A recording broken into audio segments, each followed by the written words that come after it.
Okay, audio working, screen share on. So what we're going to talk about today is we're going to wrap up the critique section. We're just going to talk about critique strategy. Last video was really long. It's like 50 minutes and we talked a lot about strategy in that. So I'm not going to overdo it here. So basically for strategy for the critique, the negative has one strategy, which is to prove the affirmative links to the critique and the critique's a bad thing. And the affirmative has two strategies to deal with that. So we're going to go through those two strategies and we're going to go through how the negative can respond. So as the negative in the 1NC, basically, what are you trying to do?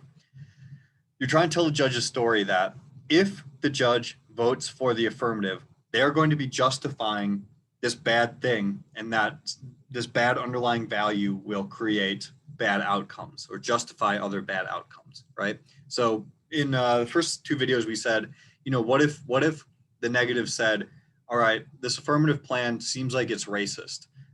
Therefore, if the judge votes for it, even if, the outcome that's happening or whatever, even if that's not racist, maybe the language or the values behind the plan or the way it's being implemented would be racist. Those are all reasons why we should still not do the plan because we don't want to do things that are racist, right? I think everyone can pretty much agree on that. So the critique strategy here as the negative is to prove that the affirmative plan has problematic underlying values, prove that those underlying values are harmful and should not be justified. They should be rejected. That's the impact.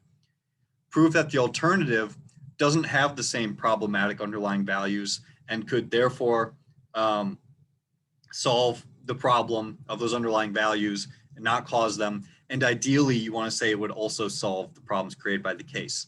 And most negative teams, most critique teams will do that by saying, the underlying values are what's causing the problem here, not the actual plan. And that's true of this year on the criminal justice topic. It's really easy for the negative to say, the idea that we should keep the police around, we should keep the criminal justice system around is what's causing all these problems inside policing that the affirmative thinks they can solve.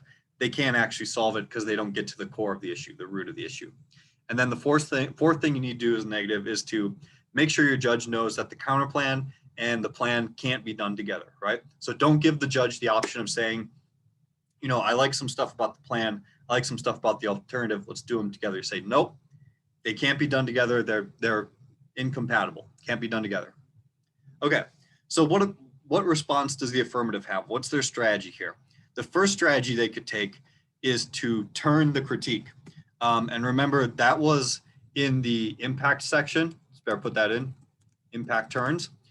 There's three pieces of evidence in the impact section, the AF part, that are impact turns, right? They say trying to get rid of the police, trying to get rid of the criminal justice system is going to cause more problems than it solves. Therefore, as the affirmative, you can say to the judge, trying to do the alternative is going to cause more problems than it's going to solve. So you should vote for the affirmative plan instead of the negative plan. Did I say that right? I can't remember. As the affirmative, you're going to say, try and do the alternative of the negative critique is going to cause more problems than it solves. Therefore, you should vote affirmative for the plan. Make sure I'm clear on that. So you read the impact turns. You also want to read some alternative solvency answers, because what you want to be able to say at the end of the debate is, even if you're not sure, judge, whether the criminal justice system is inherently bad or not, or whether getting rid of the police is bad or not, we know that doing the alternative is not going to solve any problems, right? It's maybe just too big of a thing to try to do, or people aren't ready for it or whatever. So let's pass the plan. Let's solve the problems we know we can solve. And then maybe later on in the future or whatever, we might get to this other stuff that the negative is talking about. So that's the goal, is show that the alternative won't solve the problem and that doing the alternative will actually make things worse, which is what you find in the impact turns. Okay. If you're the negative, how do you respond to that? If the affirmative reads that in the 2AC, what do you say in the 2NC or the 1NR? So here's what you say when you're the negative against that option. You should note to the judge that the affirmative agrees that the affirmative links to the critique. And the affirmative wants to say that, right? The affirmative wants to say, yes, we will keep the criminal justice system because if we try to get rid of it, it'll cause bad things. So as the negative, just take 5-10 seconds to say, hey, we read this link. Here's what it says. They agree that they link to it. So all we have to prove is that the criminal justice system produces bad results. And then that's the next part you do, right? You unturn the critique. You read more critique impact evidence, or you explain it more in depth to be able to say, if they link to the problem, or if they link to trying to keep the criminal justice system, we will prove that the criminal justice system is inherently bad, can't be reformed. It's just a negative thing that we have to get rid of. Then you defend your solvency arguments, your alternative solvency arguments that say, you know, we can get rid of the police, we can abolish criminal justice system and replace it, and that will work. And the goal of all this is to show that doing the alternative will solve the problems outlined in the critique and in the case, but that doing the affirmative still justifies the bad criminal justice system and the problems of, you know, harmful policing and harmful criminal justice, things like that. Okay, as the affirmative, yeah, and you'll note you don't want to read a permutation here in this option, because what you're saying is the affirmative in option 1 is basically trying to get rid of the system, trying to get rid of the criminal justice system is bad. So if you do a permutation saying we can do the case to reform police and also eventually get rid of the criminal justice system, then you're saying eventually you're going to do something bad. So don't do that. Make sure you know what you're reading. Okay, the other affirmative response, option 2, is to try to outweigh the critique. So to do this, you'll read link answers, because you want to say that the affirmative doesn't link to the critique. You don't cause the critique. You want to read alternative answers to the alternative solvency, because the alternative solvency is basically saying if we abolish the system, things are going to be good. It's going to work out. You're going to say, no, that's not the case, right? We need to reform the police before we abolish the system. Then you're going to read the permutation. You're going to say, you know, if we start with these reforms, we can get to abolishment eventually, but we have to do a bunch of stuff before we get there. And you maybe want to read the piece of impact defense from McDowell in 2020, because that way you can say, even if it's true that the affirmative causes the critique, that the impact to the critique is not that much, or it's inevitable or something like that. So even if you lose all these other arguments, you might still win the debate by saying, listen, you know, either way, no matter who you vote for, judge, this impact is going to happen. So vote for the team that solves all the other stuff better. The goal, and that's maybe, you don't have to read that. You don't have to read that. And the goal of this option, this strategy, is to show that the plan won't cause the critique, and that the critique doesn't have an impact, and that the critique can't solve the problems that it outlines. Therefore, the case is a better option.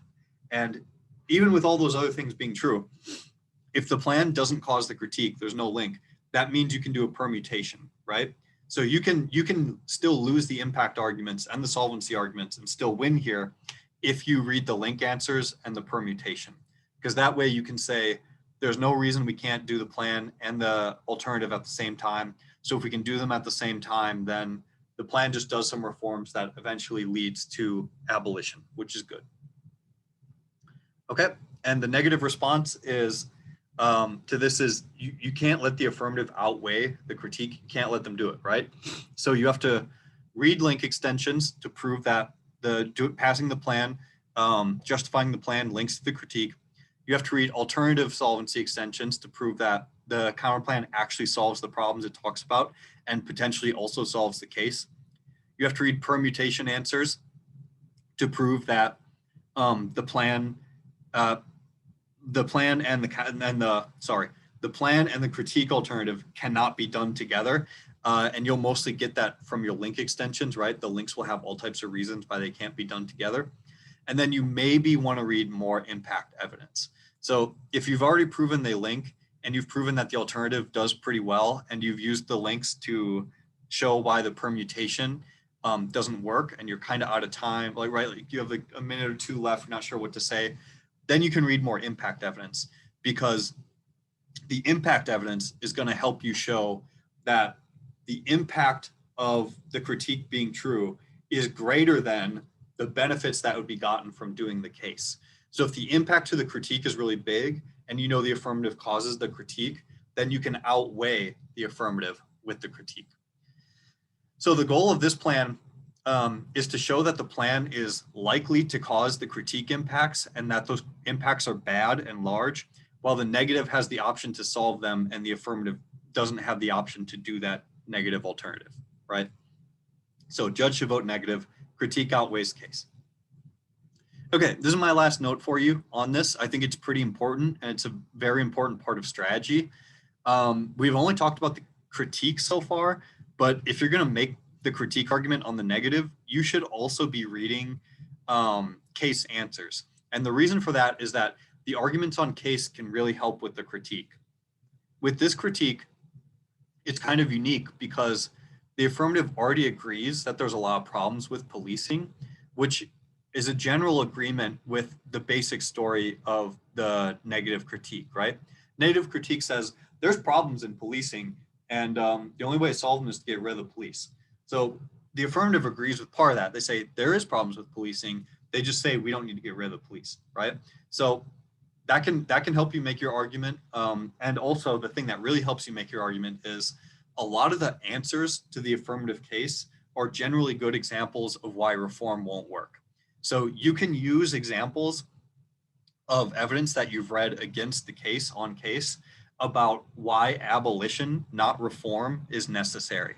And I'm not gonna go find those cards for you, but if you go rewatch the evidence video from the part 103, there's gonna be some cards in there you're gonna see. Or if you just talk with your partner or coach and you look through the evidence you already have, the negative evidence against the case, I think when you look back at it, looking at this through a lens of like thinking about abolition, you're going to find a lot of really great examples of evidence that you can use to help prove your point on the abolition critique using some of the evidence on the case flow.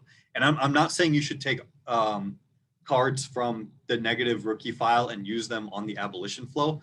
I'm saying you should take those cards from the rookie file on case and argue them on case. And then when you get to abolition, when you get to the link or something, you can say, hey, we have 3 or 4 examples on this other flow that I'm just going to explain here and explain how they relate to the abolition critique. So you still keep them on separate flows, the evidence on separate flows, but on the critique flow, you can use them as examples to help prove your point. So I hope that helps make sense. I think if you've listened to everything in this video and you've thought it out, you talk to your coach and your partner before you go in, you're going to be really successful with this strategy. And I think a lot of debaters are going to really enjoy using this critique and talking about these arguments and really getting into these debates. Because I think this is where, you know, for those of us living in the city in Minneapolis and St. Paul and surrounding areas, this is really where the argument is in terms of our local communities, our schools, you know, places where we live, is what's the right way forward in 2020 and 2021? Is it abolition? Is it reform? What do we do with the police? How do we solve this problem? So I hope that you've really enjoyed these arguments. I hope that you take them seriously, and I hope that you find a way to be able to use them in your debates and explain them to your judges. So good luck and happy debating.